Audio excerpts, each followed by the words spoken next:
Hello and welcome along to this week's Liverpool.com podcast. I'm your host for this week, Matt Addison. Tom Beattie is back alongside me. We're going to have a chat about Liverpool's win over RB Leipzig. I'm sure the weekend's trip to Arsenal will come up on the agenda as well. But before we get stuck into the podcast, to get the best discount off your NordVPN plan, go to nordvpn.com/bloodred.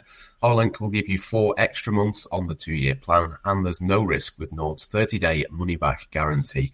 The link is in the podcast episode description box below. Well, Tom, I'm sure you were as delighted as me that Liverpool managed to win again in Leipzig. It was a really good performance, I think, in terms of showcasing that solidity that we've seen from Liverpool so far this season. And it leaves them in a great position as well in the Champions League. Only Aston Villa have got a better record. They're ahead on goal difference. It's all shaping up very, very nicely, isn't it, so far under Arne Slot? Yeah, 11 wins from 12 so far, and I've been really impressed with how we've done kind of on the road as well. I think I read before it's 6 wins from 6 now, and there seems to just be that solidity when we go away from home. And obviously we had a really tough game at the weekend with Chelsea, and they kind of, they did really well at Anfield, I'd say. They handled the pressure well and gave us a real fight in that game. So I think to go away to Germany through the week and put in a real kind of settled performance again, it is really impressive. And like you say, I think across the board there does seem to be kind of quite a steady team at the moment. And the midfield, for example, that seems pretty set in stone at the moment in terms of like a solid kind of base to build from. Obviously we've seen a bit of Curtis Jones come on towards the end last night as well, so we might see a bit of him against Arsenal, I'd imagine. But yeah, the back four was really settled again, and we've kind of got that plethora of options at the moment up front as well, which is always helpful, particularly with the amount of games we've got coming up, and really tough games obviously in the next 6 weeks. So yeah, things are looking really positive for Liverpool at the moment.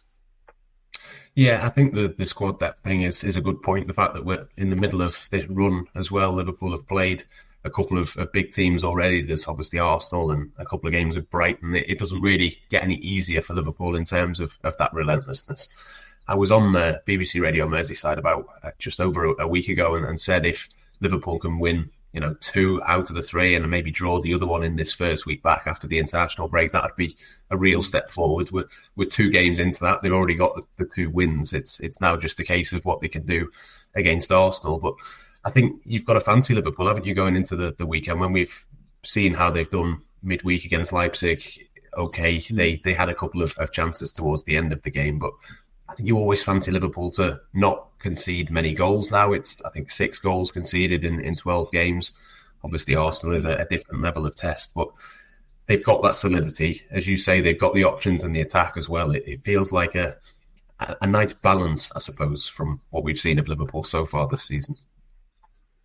Yeah, definitely. And I think it really showcased it, the past couple of games, kind of that strength and depth. And I think Arne Slot, what I've seen of him sort of in the infancy of his reign, is he's really good at rotating the team and kind of knowing when to bring players off and kind of keeping things, fresh.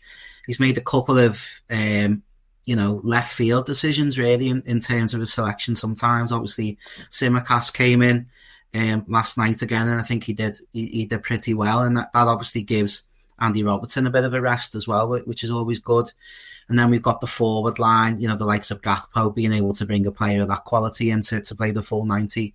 Again, that takes the pressure off. You'd imagine Luis Diaz, who you'd think might come in at the weekend again. But yeah, there is that, going into the Arsenal game now, they've got a couple of injuries, obviously Saliba as well. I think he'll be missing the game. And obviously Odegaard, there's question marks over Saka.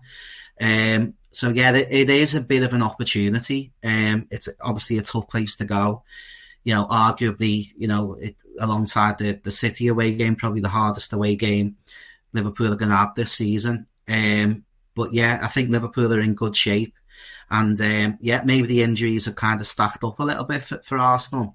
And yeah, there just seems to be that solidity at the moment, I think, across the park for Liverpool. I was even thinking last night, that was quite a tough kind of front three they had, Leipzig. Obviously, Openda, Sesko and Simons as well. I think they all played pretty well on the night.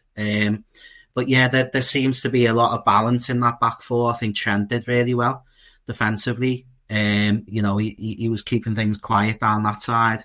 Obviously there was a couple of moments, but I think, overall, I think his performance was really good, and that settled kind of centre-half partnership now. Van Dijk and obviously Konate, that's working really well.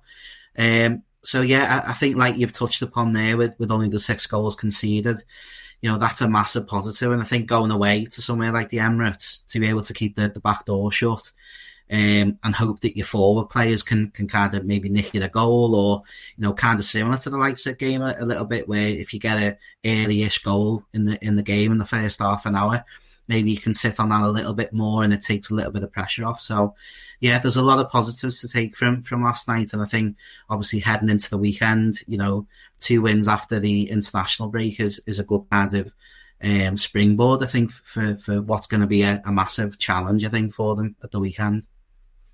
In terms of that Arsenal game, it's interesting that you mentioned there that the players that are going to be missing. I think most people, away at Arsenal and away at Manchester City, you'd take a point. You'd absolutely take that in most seasons when those two teams are at the levels that they're at now.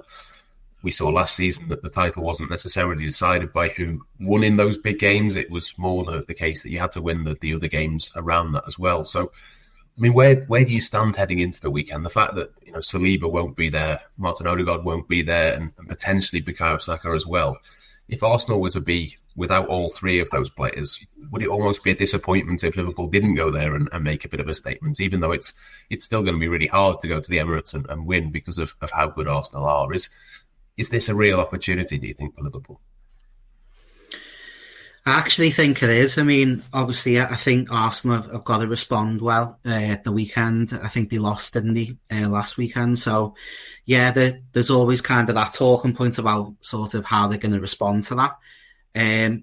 But yeah, like you say, 3 of their kind of standout players, if they are going to be missing for that game, it does kind of give that window of opportunity for Liverpool, and it doesn't come around that often that you can go up against one of your biggest rivals and sort of have that bit of an advantage, I'd say, going into the game. Obviously, Liverpool's form's been that little bit much better.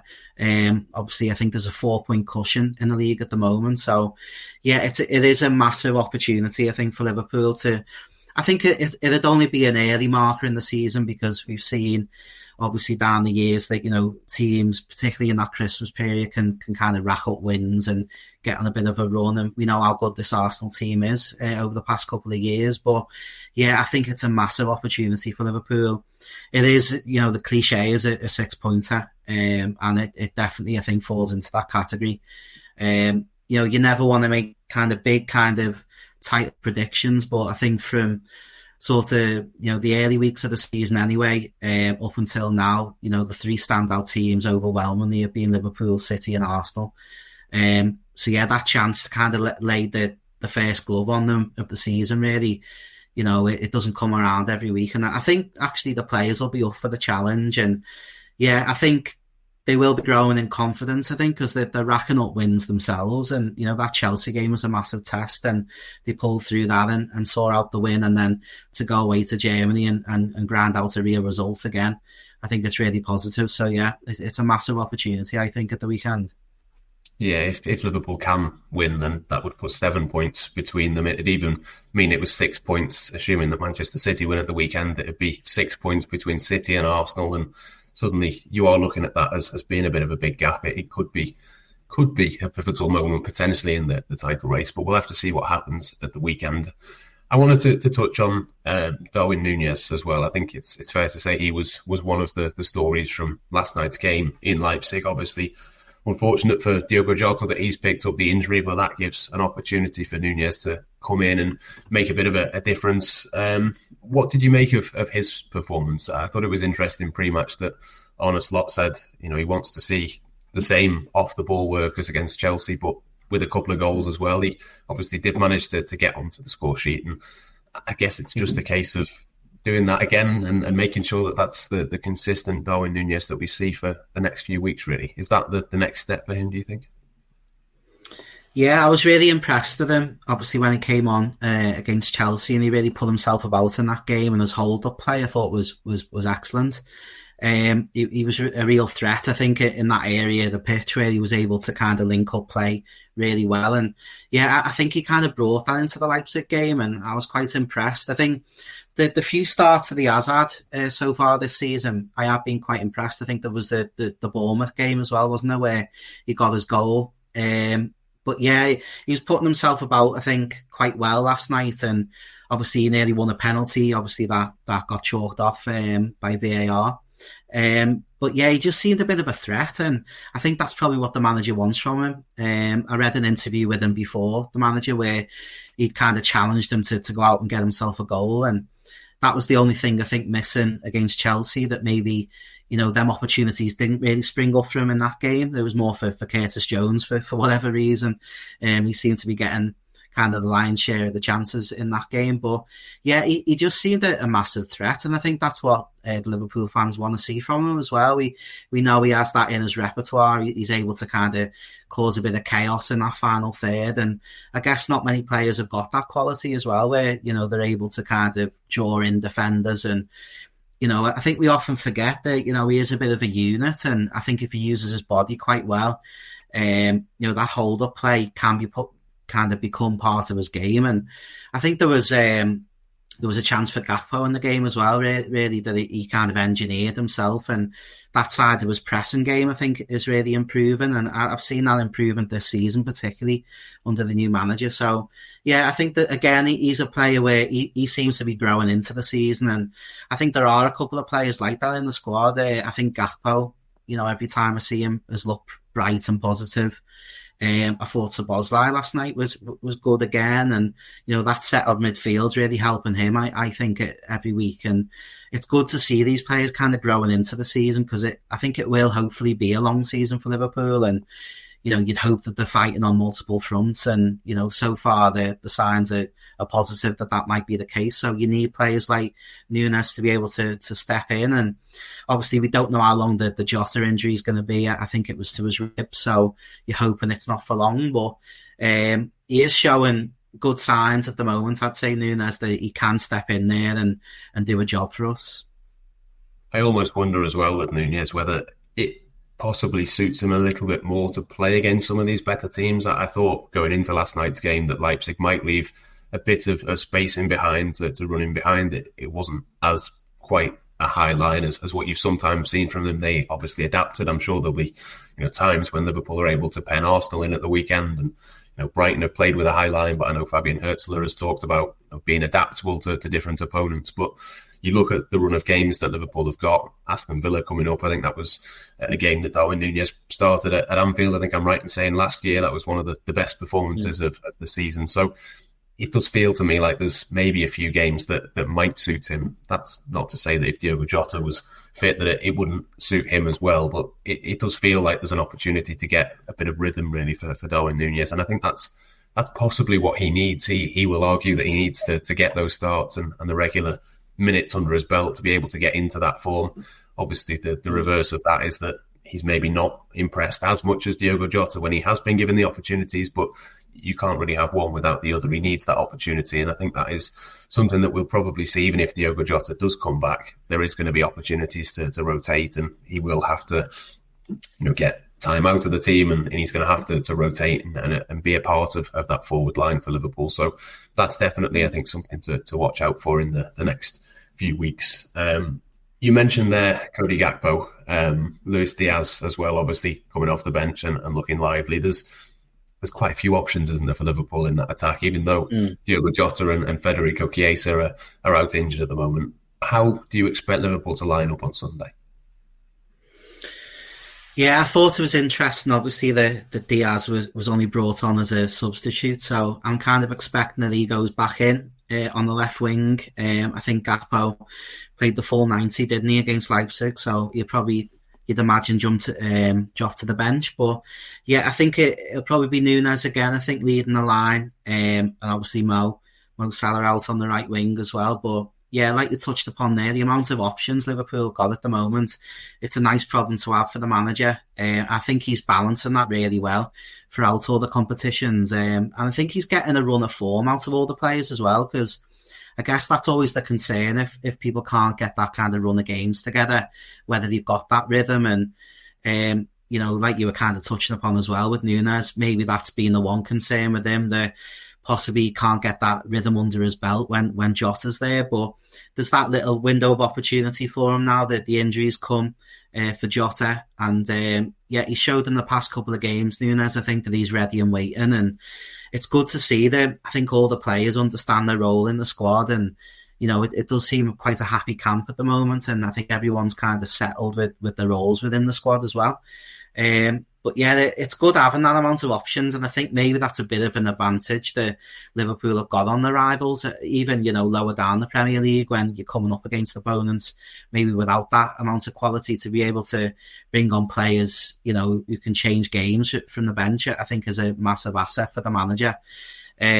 So yeah, I think at the moment Slot's kind of managing his options really well, and I think we're seeing the results of that now. And, for any manager to make that kind of start at the club, particularly, filling the shoes that obviously Jurgen Klopp left for him to fill. It's been a massive task for him, but I think he's really dealt with it well. And, that's been one of the big aspects of it, I think, kind of the rotation and, keeping that squad really fresh. And, it kind of shows in the Champions League as well that, other than Aston Villa at the top, we're second in the league phase at the moment, a faultless record. So at the moment, we're able to fight on multiple fronts. And I think, hopefully, you're hoping that players don't get injured along the way. But, the signs are good at the moment. The manager's able to rotate his team quite well. And yeah, I've been really impressed with that aspect of his management so far as well. Yeah, there is a few injury issues for Liverpool at the moment, but it's not something that you'd say it's come from being overplayed or anything like that. I think with Federico Chiesa, it's probably almost the opposite. They're giving him a bit of a pre-season behind the scenes to try and work his way up. Obviously, Arne Slot spoken about not having Chiesa up to the intensity that you probably need from him, coming from Italy to the Premier League. It's a bit of a step up and a bit of a difference. Obviously, Addison is a bit of a special case in terms of a goalkeeper, and that you don't normally see that kind of thing. Harvey Elliott, I think, was an impact injury. Conor Bradley, I'm not too sure, but obviously he hasn't been overplayed because he's not really been in the team for the last few weeks. So it does feel like they're getting the balance right in terms of that sort of thing. But just in terms of Darwin Nunez more generally, I think it's fair to say this is probably a big season for him. It's the third season at Liverpool. He's come in for a huge amount of money. He's, as we've said, not necessarily always had a run in the team and a sustained period where he is the number 9.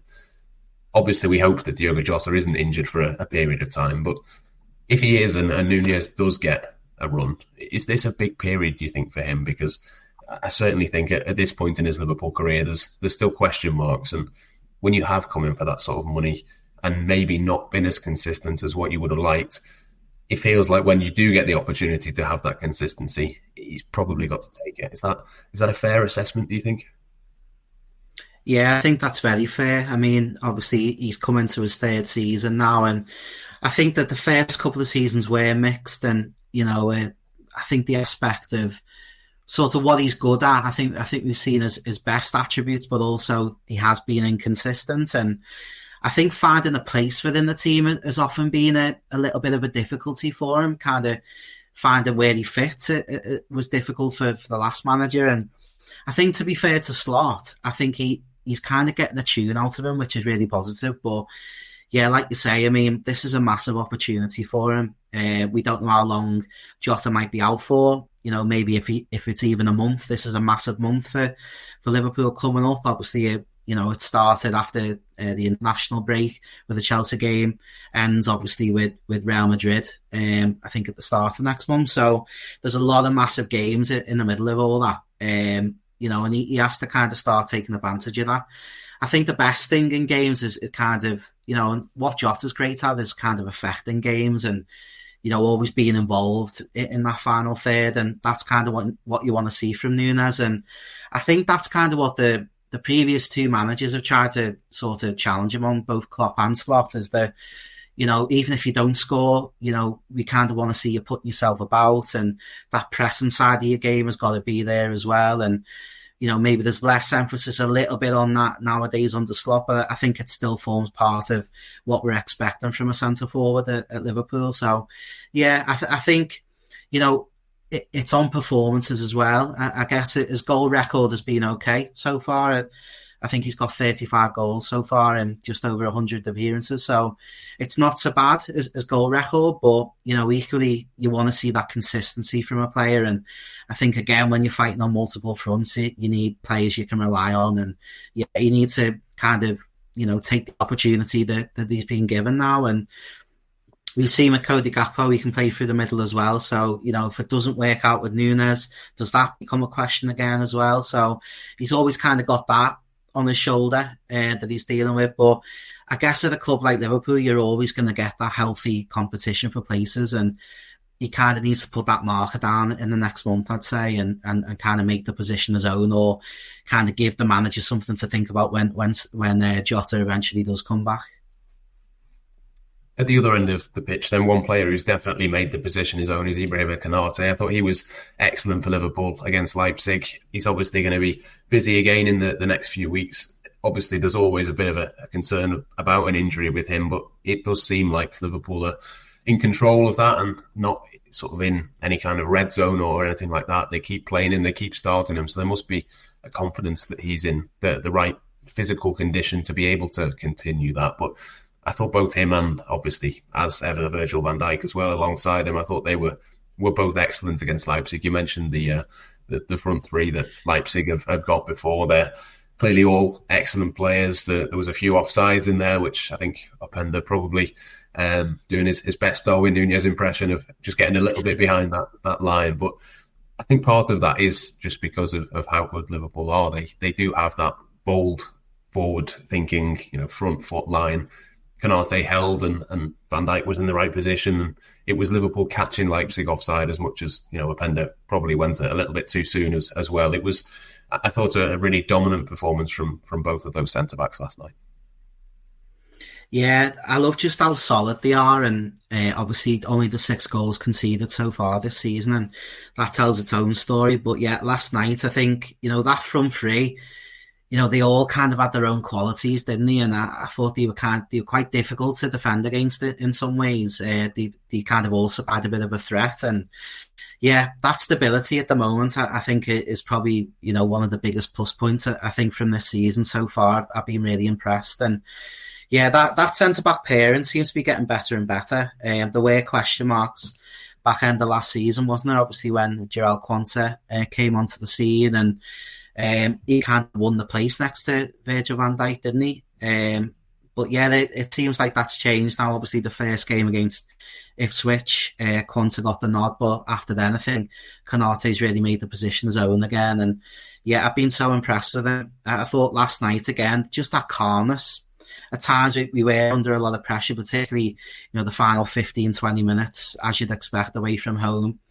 Obviously they're a goal down, and, they were kind of peppering our goal a little bit. But yeah, like you say, I think it is that funny thing of, like, when you do catch players offside, it's kind of, it's on your kind of quality defensively as well, isn't it? Like you were saying there, that you're catching them offside, and, possibly, that's all down to kind of the command, I think, that Virgil van Dijk has got in that back line. And, they all seem to kind of settle into that formation really well. And yeah, I think that's maybe the biggest thing I've been impressed with under Slot, just how, solid Liverpool have been. And again, last night to go away to Germany, against what's a really tough team with quite a, impressive front three. I think we managed that really well. And yeah, obviously going into a really tough game at the weekend, but, I think the signs are good at the moment, that there's a real kind of settled kind of solidity to that back four. Whoever comes in the kind of full-back positions, I think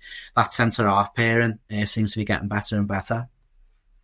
Yeah, the clean sheets and the solid base, I think, is really impressive, isn't it? It's a slightly different way that Liverpool are playing. They're maybe not quite as intensity based and, end to end and all of that kind of thing. I know Arne Slot's been keen to say plenty of times that he's not changed a huge amount from what Jurgen Klopp was doing. But I think that is, a substantial shift, isn't it? Even, going back to last weekend against Chelsea, Liverpool only had that 1-goal lead, but the last 10 minutes, it was a case of defending that lead rather than trying to go and get another one. It probably, I think it's fair to say, would have been a little bit of a different ending to that match if it was Jurgen Klopp last season. Maybe that wasn't the plan. Maybe that was, something that Liverpool needed to work on. And this is just the result of that plan coming together a little bit better now that the players have got used to it a little bit more. Maybe it was, never designed to be quite as end-to-end as last season. But I suppose that's how you win more football matches, isn't it? It's not necessarily as exciting, but if you've got the trust in your centre-backs, your goalkeeper, even when Addison isn't there, it's the way to win trophies, I think, is the best way of putting it. It's not quite as enthralling to watch sometimes, but if Liverpool keep winning and they've won 11 out of 12, you can't really argue with that. How much of a shift do you think you've seen, really, in terms of the way that Liverpool, more out of possession than in possession, do things this season compared to last? Yeah, I think it's less kind of on a knife's edge, which is interesting to see. Kind of the pressing game, I think, has changed a little bit. Sort of in that front three, we're not as kind of combative in terms of winning the ball back in that sense. But yeah, it's been interesting to see that there does seem to be that settled back four, like you say now, and I think kind of in possession as well. We're not seeing as much of sort of them fullbacks flying forward and almost being the playmakers, which is what we saw under Jurgen Klopp, particularly last season, where Trent was maybe filling in that sort of, almost like a quarterback or a half-back position in some ways. So that's been an interesting change where it's been a little bit more of a more kind of traditional role, I guess, for the fullbacks. But yeah, I think out of possession, it's been quite interesting. Players like Dominik Szoboszlai kind of setting the press at times from that midfield, which has been good to see. And we've always known he's had that engine on him. I think Slot's kind of getting the best out of him in that respect. He's kind of tweaked his position based on what I saw of him kind of last season, and he can kind of fill into a sort of a number 10 role in some ways, particularly when we haven't got the ball. And then I think obviously Gravenberch and McAllister, they're quite comfortable, I think, in terms of just keeping their position when we haven't got the ball, and they're not so much setting the press, but they're waiting obviously for us to get back in possession and sort of pulling the strings from midfield from there. But yeah, I think there are slight differences, I'd say, but it seems to be more kind of formational, which is quite interesting. I know the Slot's obviously denied that a couple of times, but I guess from what I've seen, I think particularly in that back four, in terms of the fullbacks, there does seem to be a little bit of a difference there. But yeah, again, like the manager said, though, to be fair, that there aren't many changes, and I think that's maybe been one of the things that he's done really well. He's kind of, stuck to what was working under Jurgen Klopp and maybe kind of tweak the negatives as well. And I think we're kind of seeing the fruits of that labour now in games like the Leipzig game, where we kept it tight last night, where possibly last season we may have conceded because of that kind of risk and reward approach that we had under Klopp. But yeah, I think all the positive signs were there last night to add into the weekend. Yeah, in both of the games, actually, Chelsea as well, it was a case of them having more of the ball, which you rarely see at Anfield in particular. Certainly, in recent years, that hasn't been the case, and I think that's really interesting. It'll be interesting as well, I think, to see how the game goes on Sunday. So just quickly before we finish, I'll ask you for a quick prediction for the Arsenal game. We don't always do this, but seeing as though it is a big game this weekend, how do you reckon Liverpool might get on? I think it's always a tough one to ride out, and I think we've seen last season that I thought the atmosphere was really good at the Emirates last season for that game. So, yeah, I think the first half an hour is going to be tough, whatever lineup Arteta goes for. But I do fancy Liverpool. I think we'll score. I'll maybe go for a 2-1, I think. But yeah, I think it will be a tough game, and obviously, they've got strength and depth as well. So yeah, it's always a tough away game, I think, at the Emirates, kind of no matter how well they're doing. They always kind of raise the game for teams like Liverpool turning up. So, yeah, I think it'll be a tough challenge for Arne Slot. But, yeah, I'm feeling positive ahead of it. And obviously there are three big players there who potentially are out for Arsenal. So, it's a massive kind of advantage heading into that game as well. So, yeah, hopefully Liverpool can do the business at the weekend. Yeah, I'm feeling reasonably confident as well. A draw wouldn't be the worst result, of course. That would be perfectly respectable. But I think, as you say, that there is a bit of an opportunity really for Liverpool to go there. I fancy a bit of a 1-0 maybe to Liverpool. I think it will be a big atmosphere. It will be tricky, but I don't know why. I just have a feeling that Liverpool might be able to keep a clean sheet. But I'm sure we will talk about that on next week's podcast. Thank you for yourself, Tom, for joining me. Thank you for everyone for listening and watching along as well. We'll be back next week with the next Liverpool.com podcast.